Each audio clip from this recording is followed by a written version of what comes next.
Hi നമസ്കാരം, എല്ലാവർക്കും ഒരിക്കൽ കൂടി പുതിയൊരു വീഡിയോയിലേക്ക് സ്വാഗതം. ടിക്കറ്റ് വിൽപ്പന കഴിഞ്ഞ് വൈകിട്ട് വീട്ടിലേക്ക് ചെന്നപ്പോൾ അടിപൊളി ഒരു സംഭവം നടക്കുക. എല്ലാവരോടും കൂടി കപ്ലങ്ങ പഴം മുറിച്ചുകൊണ്ടിരിക്കുക. ഇതിന് ഓരോരുത്തരും ഓരോ പേരാണ് പറയുന്നത്. ചിലർ കപ്ലങ്ങ എന്ന് പറയും, ചിലർ ഓമയ്ക്ക എന്ന് പറയും, ചിലർ പപ്പായ എന്ന് പറയും. എന്തായാലും അടിപൊളി സംഭവമാണ് കപ്ലങ്ങാപ്പഴം എന്ന് പറയുന്നത്. അല്ലെ പപ്പായ പഴുത്തത് ആരോഗ്യത്തിനും വയറിനും ഒക്കെ അടിപൊളി സംഭവം കേട്ടോ. അത് തന്നെയല്ല ഈ കപ്ലങ്ങാപ്പഴം എന്ന് പറയുന്നത്, ഈ കപ്ലങ്ങ എന്ന് പറയുന്നത് വളരെ അപൂർവമായിട്ട് കിട്ടുന്ന സാധനം കൂടെ കേട്ടോ. അതായത് റെഡ് ലേഡി എന്ന വർഗത്തിൽപ്പെട്ട സാധനമാണ്. നമ്മുടെ പ്രിയപ്പെട്ട കൂട്ടുകാരൻ ആലിക്കാക്ക ഒരു ദിവസം കടയിൽ കൊണ്ടുവന്ന് എല്ലാവർക്കും കപ്ലങ്ങാപ്പഴം ഇങ്ങനെ മുറിച്ച് കൊടുത്തപ്പോൾ അതിൻ്റെ അകത്തുനിന്ന് കുറച്ച് അരിയൊക്കെ കൊണ്ടുപോയതാണ് വീട്ടിൽ. അതിൻ്റെ അകത്തുനിന്ന് അത് കിളുത്ത് ഉണ്ടായ ആദ്യത്തെ പഴമാണ് കേട്ടോ.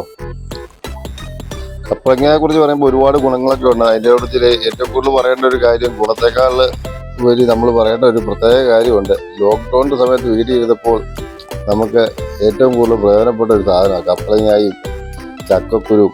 ഇങ്ങനെയുള്ള സാധനം കപ്ലങ്ങ ഏതെല്ലാം രീതിയിലൊക്കെ ഉപയോഗിക്കാം ആ രീതിയിലെല്ലാം നമ്മൾ ഉപയോഗിക്കാൻ പറ്റും കേട്ടോ. ഏറ്റവും അവസാനം ചെറുതായിട്ട് അരിഞ്ഞ് പപ്പടം പോലെ പൊള്ളിച്ച് വരെ എടുത്തു നോക്കി.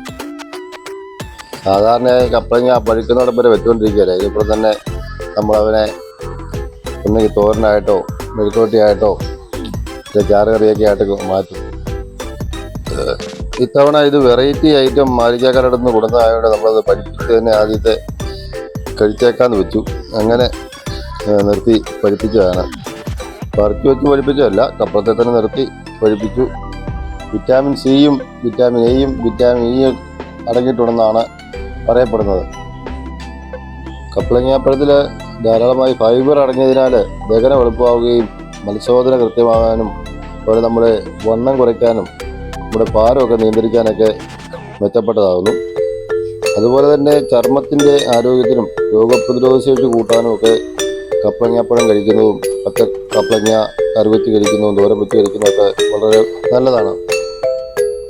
എന്തായാലും ശരി, എല്ലാവരും അവരവരുടെ ഉള്ള സ്ഥലത്ത് ഒരു കപ്പളമെങ്കിലും വെച്ച് പിടിപ്പിക്കണം. അതുകൊണ്ടുള്ള ഗുണങ്ങൾ നിരവധിയാണ്. ഒരു നേരത്തെ നമുക്ക് ചോറിനുള്ള കറിക്കാണെങ്കിലും ശരി വളരെയധികം പ്രയോജനപ്പെടുന്ന ഒരു സാധനമാണ്. ഏതായാലും കപ്ലങ്ങ എല്ലാവരും കൂടി മുറിച്ചു.